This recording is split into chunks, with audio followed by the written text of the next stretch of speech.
this Cabra al Gofio has similar packaging to our Alicios and our Smoke and Goat.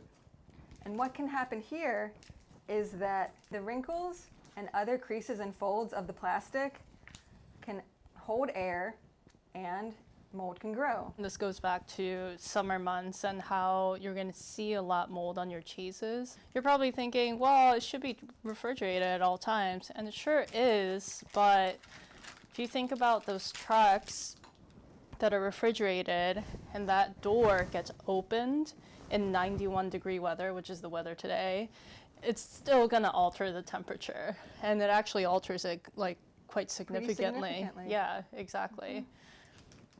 Let's see what mold grew on our Cabra al Gofio today. Not too bad. Nope. So you can see that the mold on the surface of this cheese is exactly that. It's superficial. So what we can do with this mold is take a paper towel and just pat it. And this way, there won't be anything that could spread to other parts of the rind on the wheel. So if you're a monger who, like typically when you see mold on the rind or in like face of the cheese, you tend to cut it off, right? Mm-hmm. But if you don't want to use this cheese immediately and you want to keep it around for a while, maybe show it on display, what Mia just said, just like tapping and killing the mold, is perfectly fine so that you don't have to break into the cheese.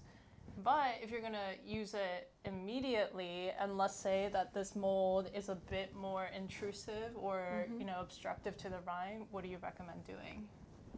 So if there is something like that, then the best thing to do would be to cut it off. But once you cut off a cheese, you are removing the rind, and the rind is what protects the paste from drying out and other airborne spores and molds. So if you are going to cut into it, I recommend that be the first wheel you are going to sell.